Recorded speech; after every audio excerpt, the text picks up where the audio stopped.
Esses atributos, um deles é que Deus é imaterial. Imaterial. Portanto, o Criador não está sujeito às limitações de um corpo físico, ele sequer pode ser concebido tomando-se como ponto de partida nós mesmos. Porque nós somos criaturas limitadas. A nossa visão é limitada, a nossa audição, todos os nossos sentidos. Até mesmo a nossa capacidade de compreensão e de raciocínio apresenta limitantes, limites. E o Criador não. Não. Outro atributo do Criador é que ele é perfeito, portanto, imutável. Imutável. O Criador é de uma permanência suprema. Ele foi, ele é e ele será sempre o mesmo Criador, sem alteração, o que é perfeito. Mas outro atributo que diz respeito mais de perto ao nosso tema é o atributo da suprema sabedoria, da suprema justiça e do supremo amor.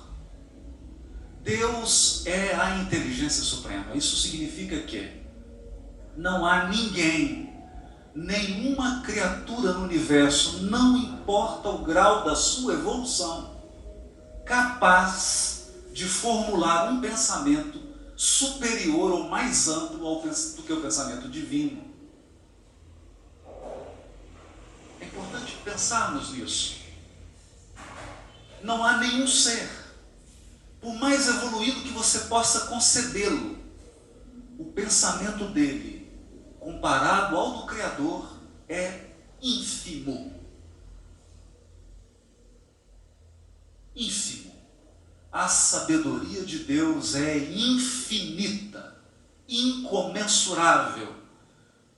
Quando eu digo incomensurável, significa que nós não podemos medir. É alguma coisa que pesa e nós não temos balança para pesar. É suprema sabedoria. E por ser suprema sabedoria, Deus sempre está nos surpreendendo. Porque os seus caminhos são insondáveis. Se eles fossem todos sondáveis, nós seríamos Deus. E tal qual a sua sabedoria, assim também é o seu amor. O amor de Deus é infinito. Infinito. Infinito e perfeito. Não está sujeito a nenhuma das paixões, a nenhuma das limitações, a nenhuma das inconstâncias que o nosso amor está sujeito. E a justiça divina é uma justiça tão soberana, tão suprema, que nós sequer somos capazes de avaliar. E quando nós usamos a palavra justiça, eu gostaria de salientar, queria destacar alguns elementos da justiça divina, ou de qualquer justiça. Para que uma justiça seja justiça, ela precisa trabalhar com alguns elementos. O principal deles é a equidade. Isso significa que todos, no final do processo, são tratados de maneira absolutamente igual. Eu digo no final do processo. No final. Porque às vezes você concede uma vantagem no início em função de uma desvantagem que a criatura possui. Aristóteles já dizia isso. Se você trata todo mundo igual, você está fingindo que não está vendo a desigualdade.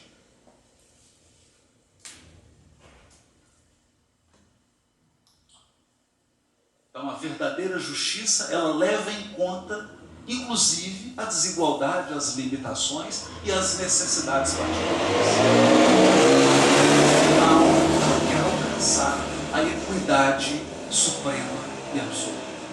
Assim é a justiça divina. O equilíbrio. Não há privilégio. Não há protecionismo. Não há ninguém melhor do que ninguém.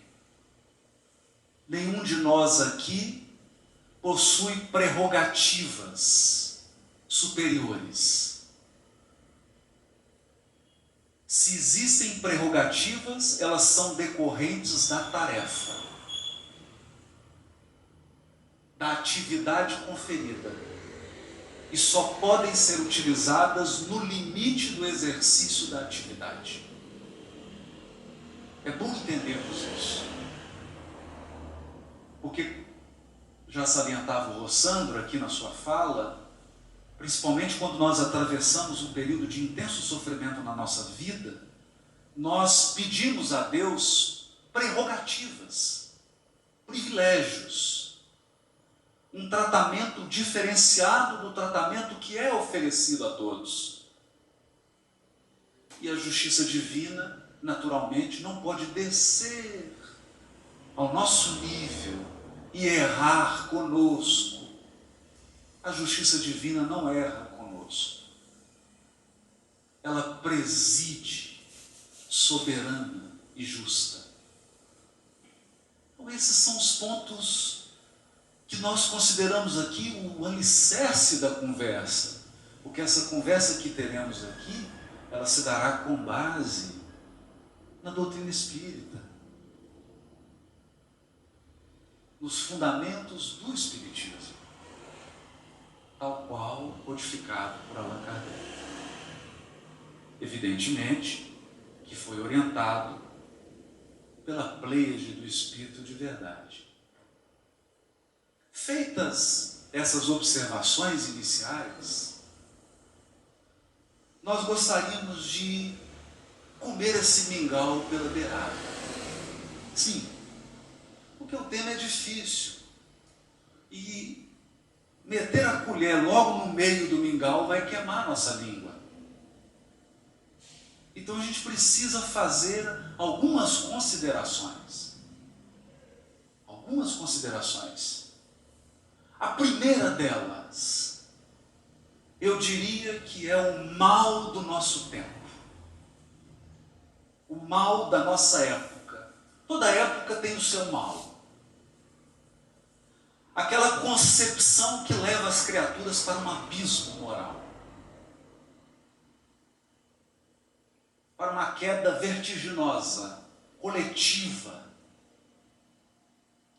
E hoje, em plena transição planetária, nós particularmente acreditamos que a concepção que representa o mal do século é o relativismo moral.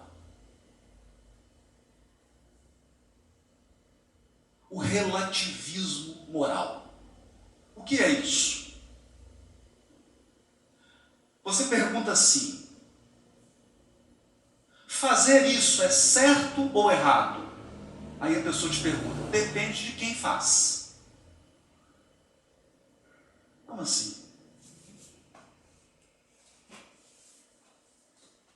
Matar é certo ou errado? Não, depende. Depende de quem está matando. Como assim depende de quem está matando?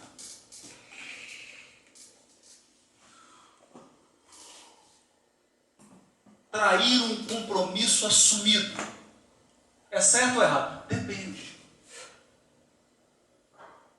Então nós caímos num relativismo moral.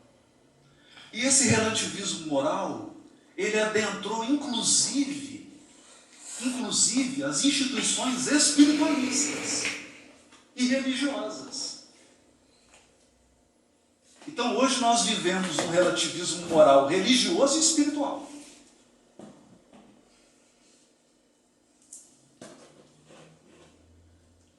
E mesmo na nossa família espírita, nós presenciamos, estamos vendo esse relativismo moral crescer. sustentado por argumentações que utilizam a própria codificação de Kardec. Então a pessoa diz assim: não, isso que eu estou fazendo é errado, mas eu posso fazer porque no meu nível evolutivo isso não é tão errado assim.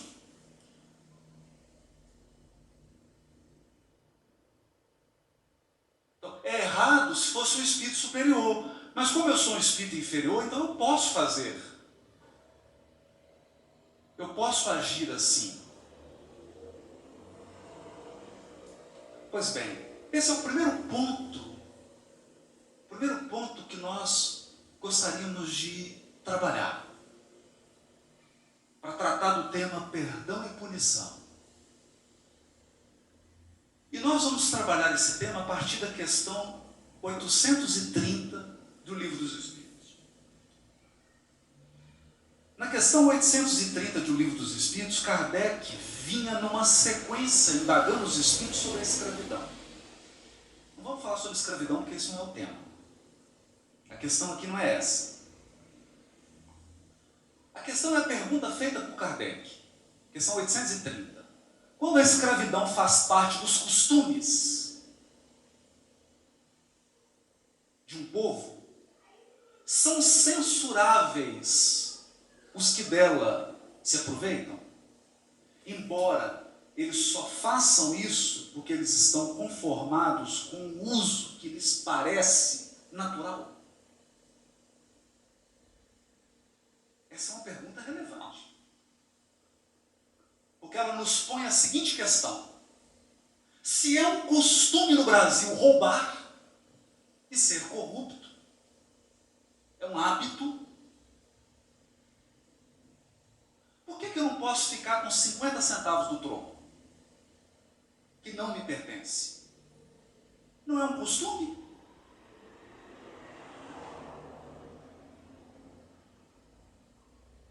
Entende?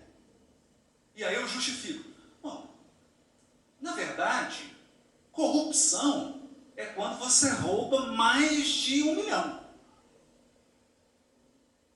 Então, se eu roubar até 999 mil, não é corrupção. Portanto, corrupto só são algumas pessoas, não eu, que fiquei com 50 centavos que não me pertenciam. Entende? Então, não é corrupção furar a fila. Não é corrupção desrespeitar uma ordem, burlar um procedimento que foi adotado para todos, mas é corrupção desviar tanto de dinheiro. Essa é a questão que Kardec está perguntando. O mal é relativo?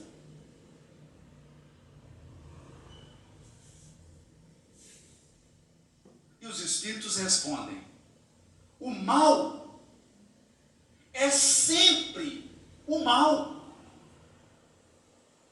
E não há sofisma que faça se torne boa uma ação má.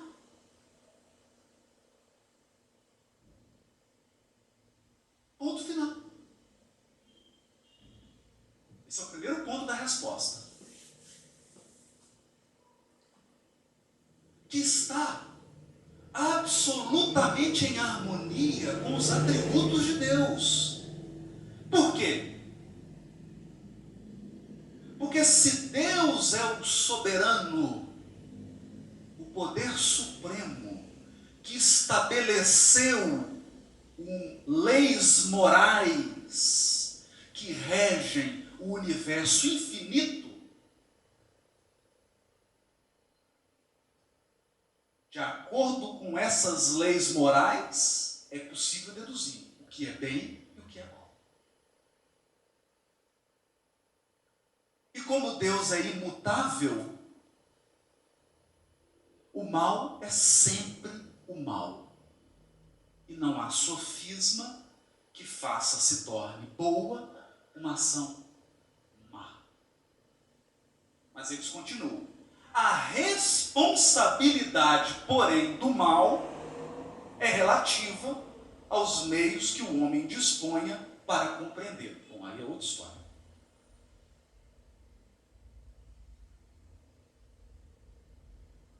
Outra história.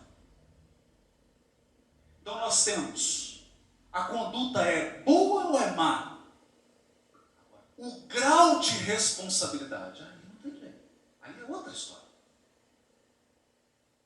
Então, se entrar agora nesse ambiente, uma pessoa portadora de sofrimento mental, e me atirar uma pedra, uma fruta, sei lá, qualquer coisa, a conduta dele não é certa. Mas a responsabilidade dele é reduzida, porque ele não está com seu pleno juízo. A responsabilidade, a responsabilização. Mas nós gostamos dessa palavra aqui, responsabilização. Responsabilidade. Porque ela nos faz entrar agora direto no tema. Nós não vamos exceto para o centro do mingau, porque ainda está quente. Mas vamos avançar um pouquinho. Vamos avançar um pouquinho. Então, se alguém nos pergunta, estudando os atributos da divindade, estudando o que contém a codificação sobre o espírito, sobre a evolução espiritual, nós podemos dizer que há punição? Punir.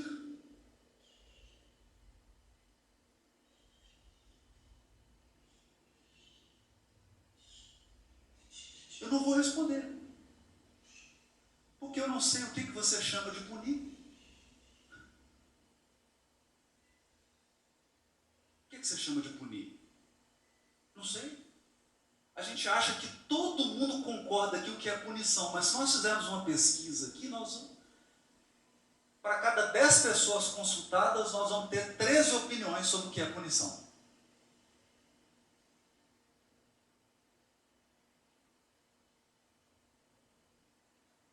Olha que coisa curiosa.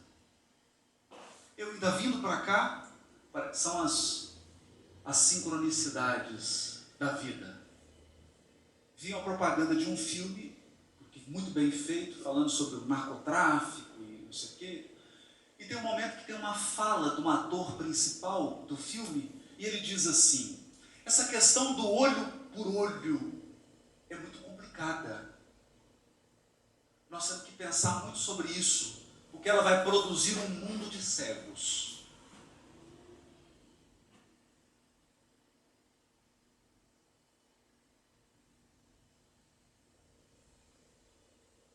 Então, se você leva às últimas consequências, o olho por olho, dente por dente, todos seremos banguelos. E todos seremos cegos. Porque eu duvido que alguém aqui viva do berço ao túmulo sem ferir alguém.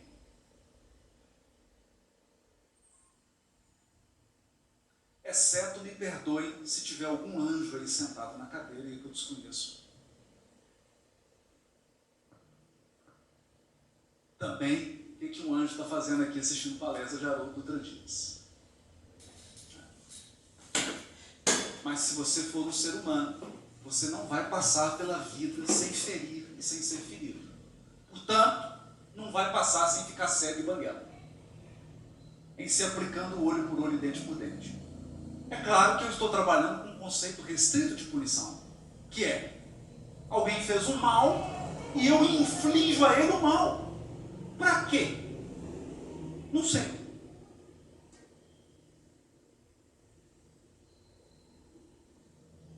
Não sei. Onde que surgiu o olho por olho e dente por dente? Surgiu da seguinte maneira. Alguém ia numa tribo vizinha e machucava o filho de alguém. A família dessa criança se reunia todos os guerreiros, invadia a outra tribo, matava quem feriu a criança e toda a família dele. Vocês acham isso proporcional? Isso é proporcional? Sim ou não? Não é proporcional. Correto? Nós concordamos. Mas pensa bem. Instituiu-se então um limite. Limite a quê? A vingança.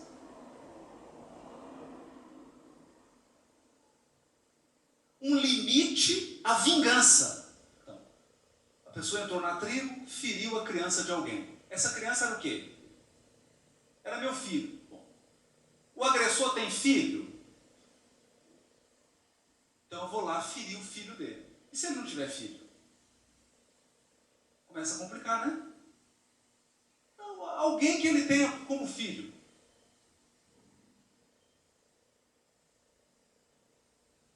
Parece justo? Para aquela época, é justo. Parecia justo. Parecia aos homens daquela época que é justo. Agora pensemos.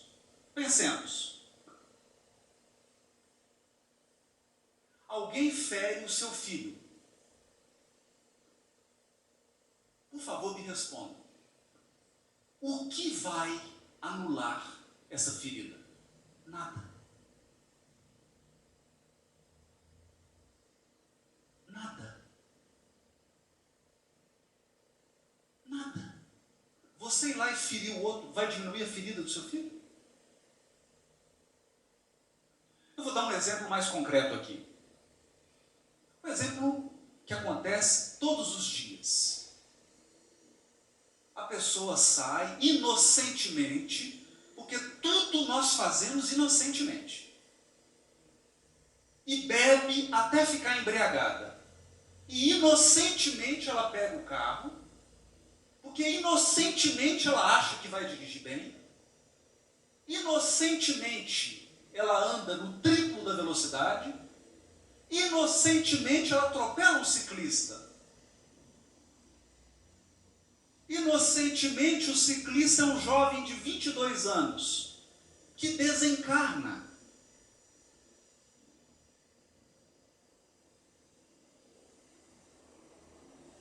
E agora?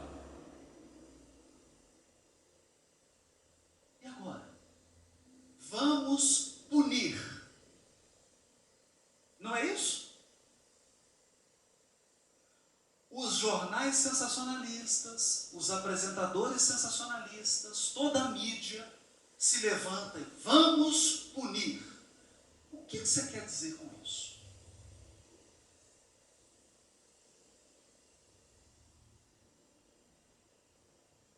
O que você quer dizer com isso? Que eu vou chegar para a mãe que perdeu um filho que estava andando de bicicleta, de 22 anos de idade, que estava na faculdade,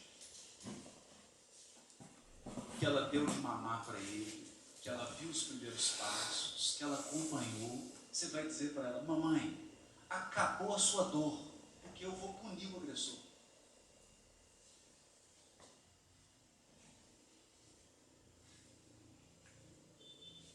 Olha, está restaurado o mal. Não se preocupe, não se preocupe, nós matamos o motorista.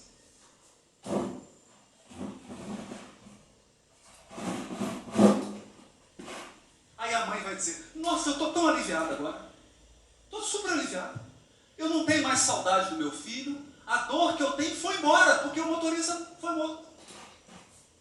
É assim?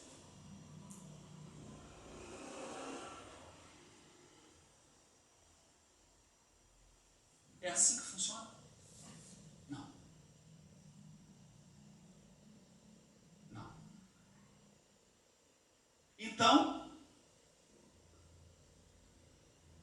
se você está interpretando punição como? Se você está interpretando punição como infligir ao agressor um mal idêntico ao que ele causou, eu te pergunto, qual a finalidade e o propósito disso? A resposta é simples: vingança. Essa é a finalidade. Segunda pergunta: qual o efeito? Qual a eficácia disso?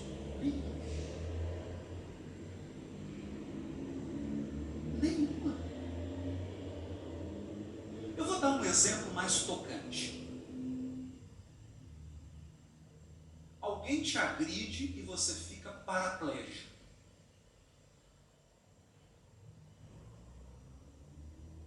Você tem 32 anos de idade. Portanto, você só vai desencarnar aos 90. Portanto, vai ficar paraplégico dos 32 aos 90 anos de idade. Mas, no dia seguinte ao que você recebeu a notícia que ficou paraplégico, o médico chega e fala assim: fica feliz, todos os seus problemas acabaram. Aí você fala: por que, doutor? O senhor descobriu a cura? Não, o seu agressor agora é paraplégico também. Nós vingamos, ele não anda também. Você está contente?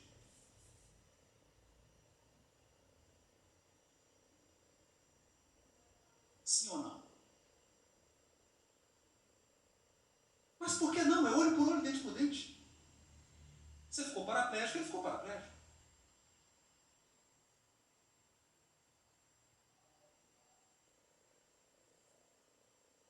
Bom, eu acho que já deu para entender onde eu estou querendo chegar. Onde eu estou querendo chegar? O olho por olho e o dente por dente é um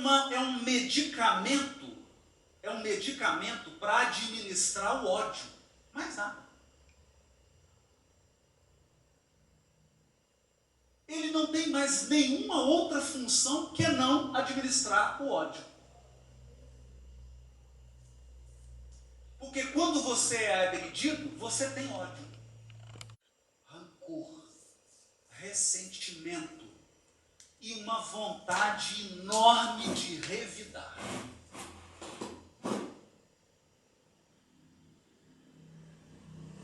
Isso é natural, é o primeiro impulso que vem.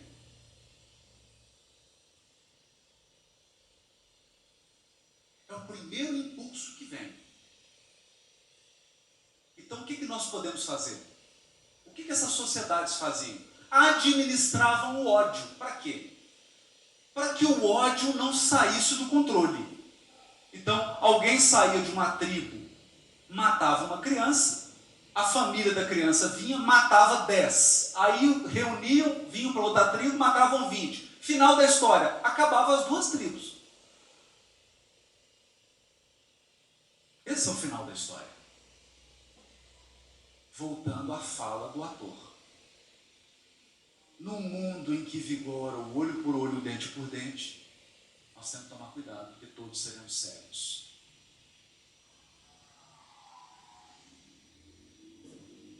A pergunta é: será que a justiça divina opera nessa lógica?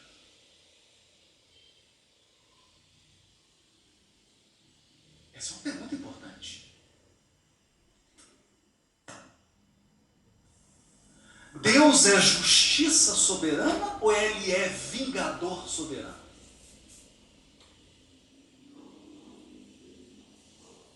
Vamos deixar essa pergunta em aberto. Vamos deixar ela em aberto.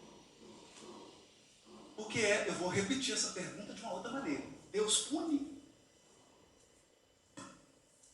Não responda, vamos ver. O que você está chamando de punir? Arrancou o olho de alguém, então arranca o olho do outro? E o olho que foi arrancado aqui? Como é que faz com esse olho que foi arrancado?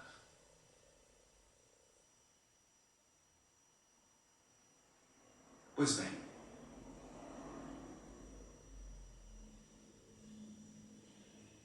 antes do século XVIII,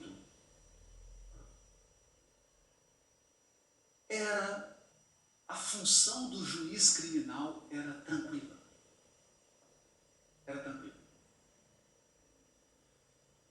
A pessoa cometia um crime, era levada para o juiz. Então, como é que era o julgamento? Eles falavam assim, joga a pessoa num tanque de água quente. Se ela sobreviver, ela é inocente. Se ela morrer, ela é culpada. Era simples. Não tinha, entende?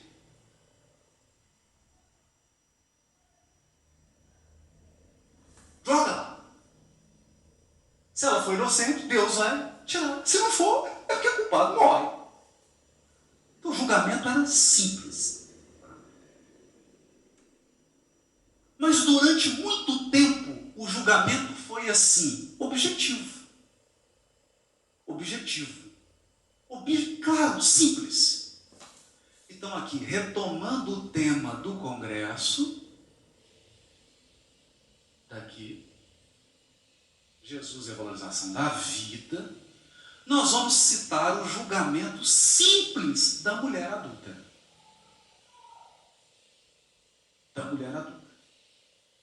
Uma mulher foi surpreendida em adultério. E como é que o julgamento é simples? Ninguém adultera sem um outro.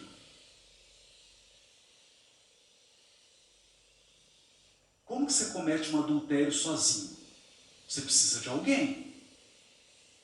Correto? Mas a lei da época era simples.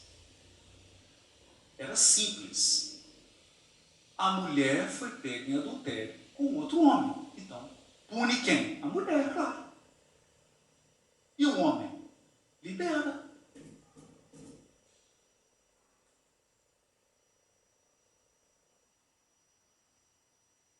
Razoável, né?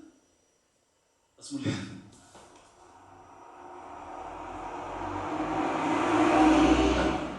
Por isso, Emmanuel tem uma página intitulada E o Adúltero?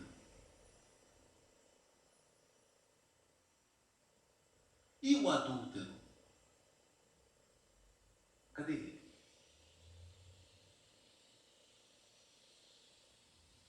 Então, quando Jesus diz assim para ela, eu também não a julgo, nós podemos interpretar se Jesus dissesse assim, eu não vou participar desse julgamento, não. Está tudo errado. Está tudo errado.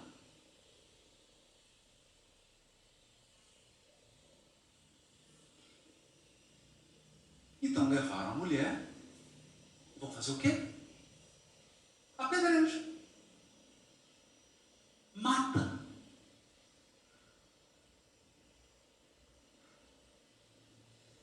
A pergunta é, será que é isso que o marido quer?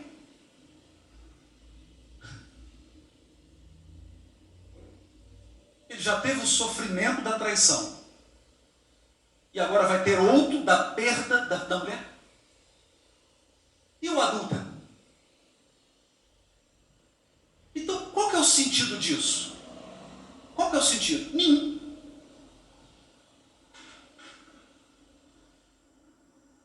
Mas o planeta evolui. E as inteligências superiores vão trazendo conteúdo para o nosso mundo, através da revelação e da encarnação de missionários, que vão trazendo novas ideias. E o direito penal, ele evoluiu. Ele evoluiu para qual conceito? Só há crime se antes você disse o que pode e o que não pode. Basicamente é o seguinte, eu não mudo o jogo depois que o jogo começou. Então você tem que saber previamente o que é certo e o que é errado. Por isso que a lei divina está na consciência. E por isso que ela é imutável e ela é eterna. Então não tem mudança no jogo. Não tem como você encontrar um espírito puro agora e ele virar para você e falar assim, olha, na época que eu evoluía e que eu estava no seu nível, isso aí era permitido na lei divina, mas hoje não é mais, porque mudou a regra. É igual a regra da aposentadoria. Teve uma mudança, aí Deus mudou, mas na minha época eu estava evoluindo. Ah, não existe isso. a regra não muda. É o que os espíritos disseram para Kardec na questão 830. O bem é o bem, o mal é o mal.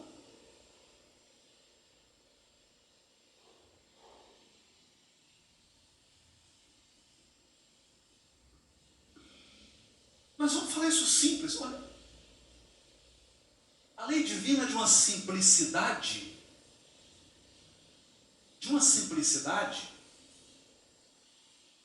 que nós podemos entender isso numa formulação que é muito genérica, que é o seguinte: você faz ao próximo aquilo que você gostaria que fizesse a você mesmo. Correto? Só que isso tem um problema. Porque como que você discute essa regra com um homem-bomba?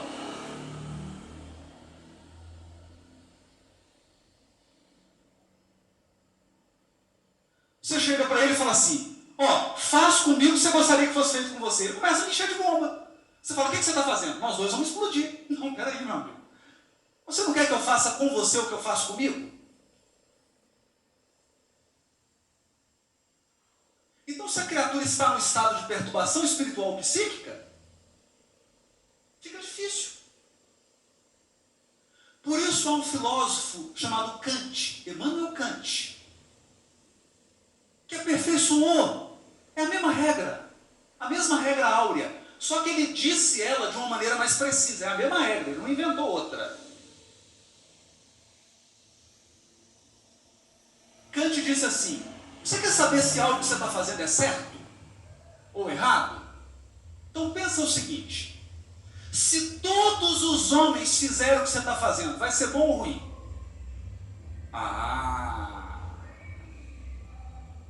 Agora ficou interessante. Agora ficou bastante interessante. Porque isso significa, sabe o quê? Universalidade do ensino dos espíritos. É o princípio da universalidade.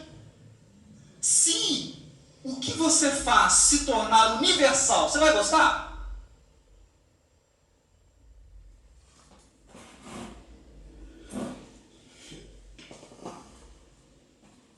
Então vamos lá.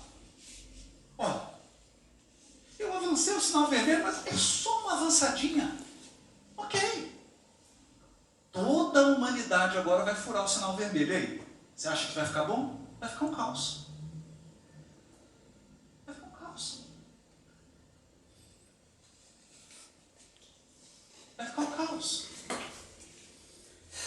É por isso que no livro Ação e Reação, o ministro Sânzio, respondendo a Hilário Silva, diz assim: meu filho, sem entrar nos labirintos da filosofia, é simples definir o que é bem e o que é mal. O bem e o mal. Vamos começar pelo mal. O mal é tudo de bom só para você. E o bem é tudo de bom para todo mundo. Estou resumindo o que ele disse. Porque ele diz assim: o mal é felicidade, progresso, segurança, prosperidade para você só para você. E o outro? O outro que se dane. E o bem? O bem é felicidade, progresso, prosperidade, segurança para todos.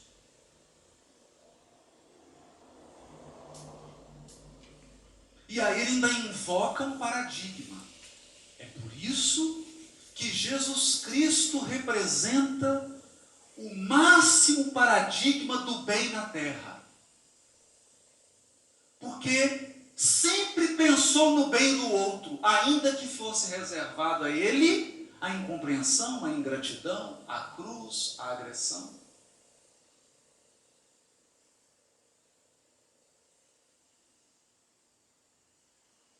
Então, definimos. Ultrapassamos agora essa faixa nebulosa.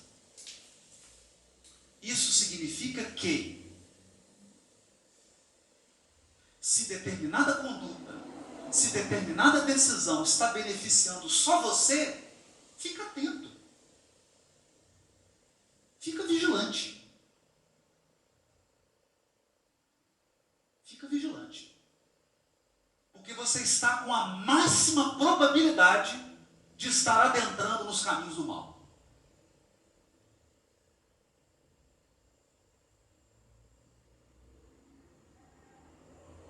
Não há relativismo. O mal é o mal, o bem é o bem. E a responsabilidade? Agora vamos lá. Responsabilização. Aqui nós pedimos socorro a Emmanuel. Há uma obra de André Luiz dedicada ao centenário do Livro dos Espíritos. Ela foi psicografada, ela foi lançada no centenário. O centenário é mencionado no prefácio. E é importante ressaltar isso, porque Emmanuel, os espíritos que ditaram livros através de Chico Xavier, estavam sempre homenageando a codificação kardeciana. Sempre. Sempre. Chegaram a produzir livros específicos para cada livro da codificação, e esse Ação e Reação, no centenário, embora não se dirija a um livro específico da codificação, ele homenageia o surgimento do Espiritismo, 100 anos de Espiritismo no mundo, que foi de 1957. E Emmanuel diz assim no prefácio do livro Ação e Reação, que, aliás, os prefácios de Emmanuel são uma aula à parte. Ele diz assim, olha que curioso, von List, eminente criminalista dos tempos modernos, olha só, quando eu li isso aqui, coisa curiosa, Emmanuel está indo lá no direito penal, conhece o direito penal, está citando aqui um autor antigo do direito penal. Por que ele está fazendo isso numa obra chamada Ação e Reação? É um ponto que merece a nossa reflexão. Porque o benfeitor espiritual está nos conclamando a refletir. A refletir. Então, von List, eminente criminalista dos tempos modernos, observa que o Estado, em sua expressão de organismo superior, e excetuando-se, como é claro, os grupos criminosos que, por vezes, transitoriamente, arrastam o Estado a funestos abusos de poder, então ele não está falando de abuso, ele está falando de um Estado no pleno e perfeito funcionamento, não prescinde da pena. Não prescinde da pena, a fim de sustentar a ordem jurídica. A necessidade de conservação do próprio Estado justifica a pena.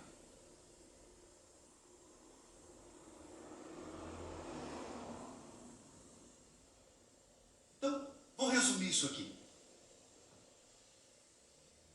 Vou dar um exemplo para vocês. Imagine se eu disser para vocês agora, está circulando uma pessoa aí, ela vai apertar a mão de todos vocês, vai dar um abraço, e ele tem o vírus Ebola. Vai ficar alguém aqui. Então, o que a gente faz? O que um sanitarista de juízo faz? Isola o doente. Estão de acordo? Não é assim que se faz? A pessoa entra no país, está suspeito, isola e leva ela para um tratamento, correto? Assim deveria ser a pena de privação de liberdade. Você isola o doente que está colocando em risco o funcionamento da sociedade. Porque ele assassinou um, se você deixar ele solto, ele vai assassinar mais 300.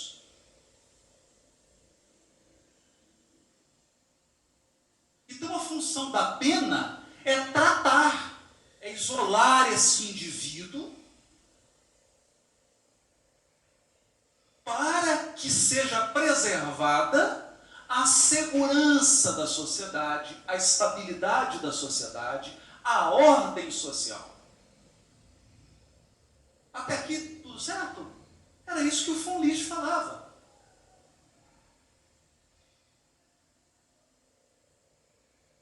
E nós temos que estar atentos a isso. Nós temos temos que estar atento a isso. Por que certos espíritos ingressam numa reencarnação com profundas limitações?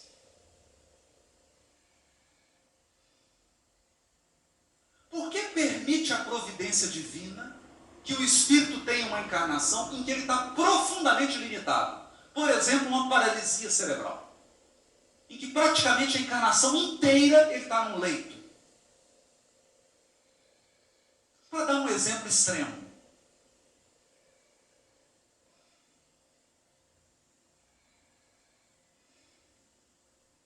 que tipo de medida foi aplicada pela sabedoria divina? Será que a sabedoria divina está punindo? Está infligindo dor naquela criatura? A pergunta é, a dor que essa criatura está sofrendo vai diminuir ou reparar o mal que ela causou?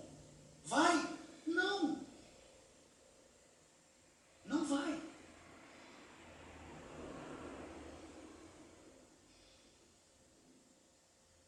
Então, na verdade, foi aplicada uma medida extrema para que aquela criatura não entre num círculo vicioso de prática do mal, levando perturbação e dano para centenas de outras criaturas, incluindo ela mesma. Então é um ponto que a gente tem que pensar.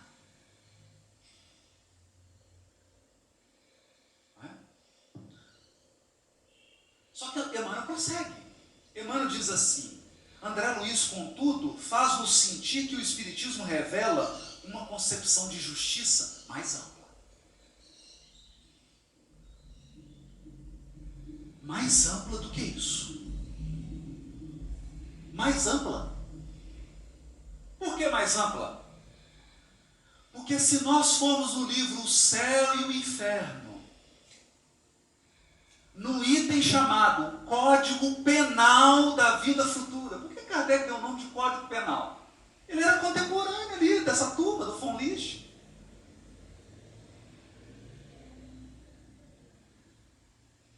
O Código Penal da Vida Futura. O que Kardec diz? São 3 os princípios básicos do direito penal divino. Primeiro, arrependimento. Segundo, expiação. Terceiro, reparação.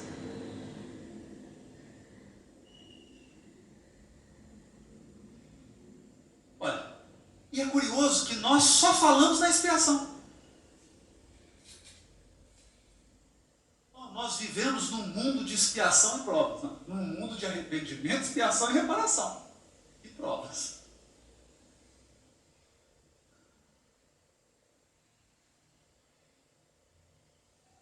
Por que 3 princípios? Então é uma concepção mais ampla. Nós vamos trabalhar isso aqui. Vou continuar lendo o parágrafo. André Luiz faz-nos sentir que o Espiritismo revela uma concepção de justiça ainda mais ampla. A criatura não se encontra simplesmente subordinada ao critério dos penalistas do mundo, categorizados à conta de cirurgiões eficientes no tratamento na extirpação da gangrena social. Porque a única coisa que nós na justiça podemos fazer é isolar, mais nada. Isso quando a gente consegue, né?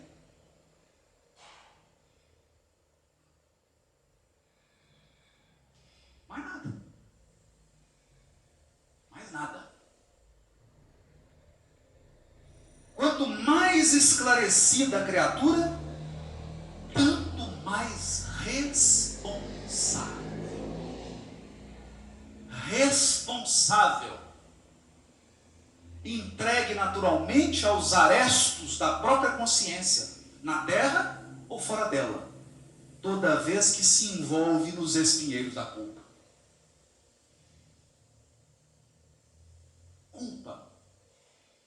Culpabilidade, responsabilidade. Então aqui é interessante. Suas páginas, desse modo, guardam o objetivo de salientar que os princípios codificados por Allan Kardec abrem uma nova era para o espírito humano, compelindo esse espírito a auscultar de si mesmo no reajuste dos caminhos traçados por Jesus ao verdadeiro progresso da alma. E explicam que o Espiritismo, por isso mesmo, é o disciplinador da nossa liberdade.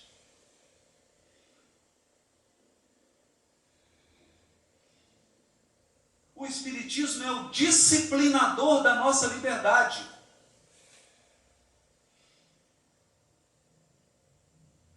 Porque a liberdade só traz benefícios se ela for disciplinada. Meu amigo, liberdade sem limites não é bom nem para a própria pessoa.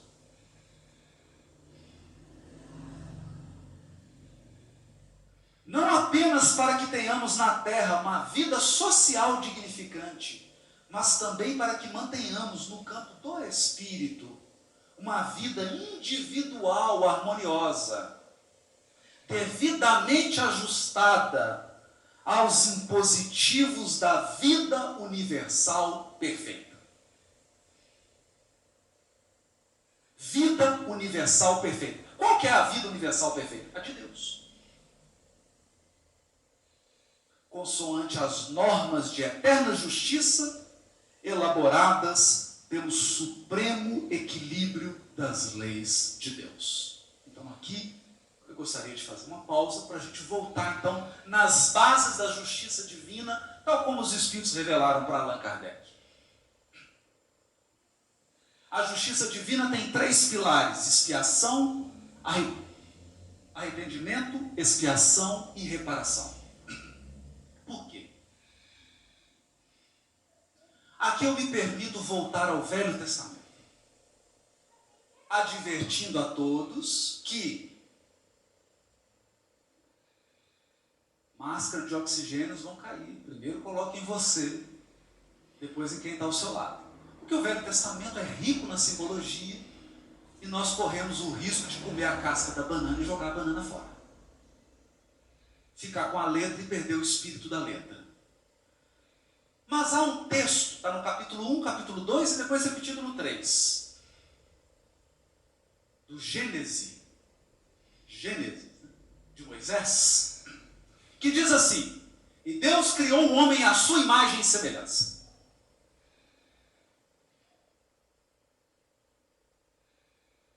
Então isso significa que há um projeto por trás. Há um projeto de ser humano. E o ser humano pleno, o ser humano verdadeiro, não é o que os gurus dizem,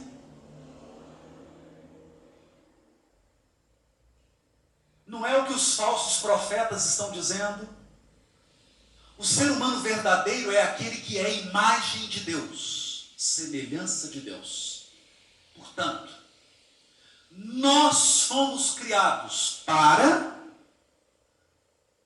para termos uma vida individual harmoniosa, devidamente ajustada aos impositivos da vida universal perfeita.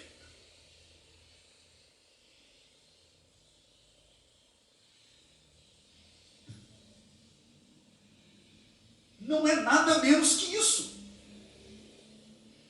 O propósito da tua criação é que para que você seja um ser humano perfeito, como é perfeito o vosso Pai que está nos céus.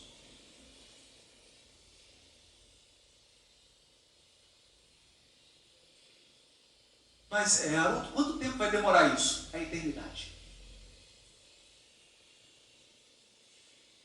A eternidade. Porque essa é uma meta que se renova sempre. Porque nós somos perfectíveis. E não importa o seu grau de evolução, você está sempre aspirando à perfeição do Pai que está nos céus. Esse é o projeto. Isso significa que nós somos parceiros de Deus na criação. como diz Emmanuel de uma maneira muito mais bonita, nós vivemos num condomínio universal, em que Deus é um proprietário e morador.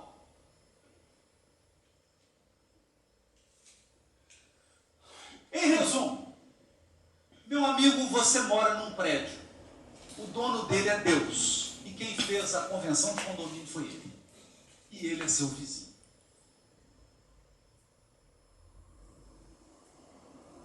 E é o seguinte. Um fiel andou 50 quilômetros de jegue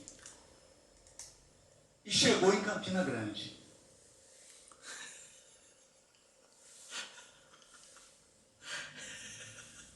Foi à igreja. Quando ele desceu do jeguinho, ele disse: hoje eu estou com tanta fé, que eu não vou nem amarrar esse jegue. E entrou, encontrou com o padre, falou: padre, eu estou com tanta fé que eu nem amarrei meu jegue.